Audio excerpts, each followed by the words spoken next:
Water కూడా ఉన్నాయన్నా ఇంకా మన మైపాల్ వీళ్ళకి ఆ బిస్కెట్ బ్యాగ్ కూర్చోండి.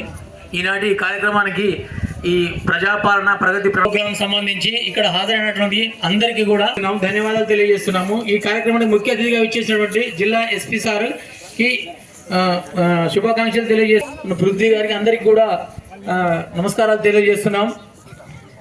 అందరు రావాలి. ఈటీఓ గారికి, ఆర్టీఓ గారికి, ట్రాన్స్పోర్ట్ ఆఫీసర్కి, తర్వాత ఈ కార్యక్రమానికి పిలువగానే వచ్చిన మన ఎస్పీ గారికి, పాత్రికేయుల మిత్రులందరికీ కూడా నమస్కారాలు. ప్రోగ్రాం చేసినాము, ఇంతకుముందు కూడా చాలా కార్యక్రమాలు చేసినాం. దీని ఉద్దేశం ఏం లేదు, సింపుల్గా మనం పిల్లలకు బయటికి పోయిన వాళ్ళు మళ్ళీ సేఫ్గా ఇంటికి రావాలా అంటే వాళ్ళకు మళ్ళొక్కసారి మామూలుగా పాత వాళ్ళు ఏం చెప్తారు, పోయేస్తానంటే క్షేమంగా పోయి లాభంగా రా నాయన అంటారు. సో క్షేమంగా పోయి లాభంగా లాభం లేకున్నా పర్లేదు ఇంటికి రా అని చెప్పడం ఉద్దేశం ఇది.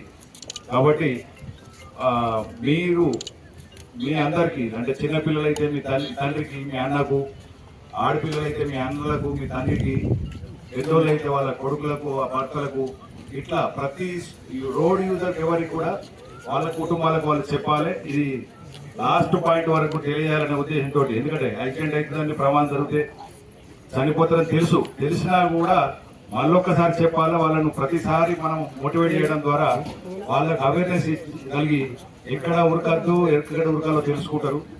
దాంతో మనకు ప్రమాదాలు లేని, ప్రమాద రహిత జిల్లాగా మనం ఉండొచ్చు.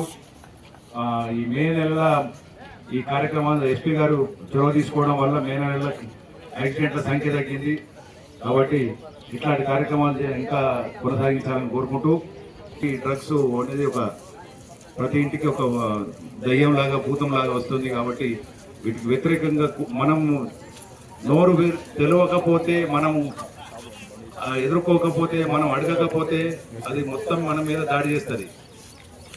డ్రగ్స్ తీసుకున్నాడు వాళ్ళ తల్లిదండ్రులను కొడతాడు, లేకపోతే ఇంకేదైనా చేస్తాడు. అమ్మాయిల మీద అఘాయిత్యాలు జరగవచ్చు, ఇంకేదైనా జరగవచ్చు. కాబట్టి మనం నోరు విప్పాలి.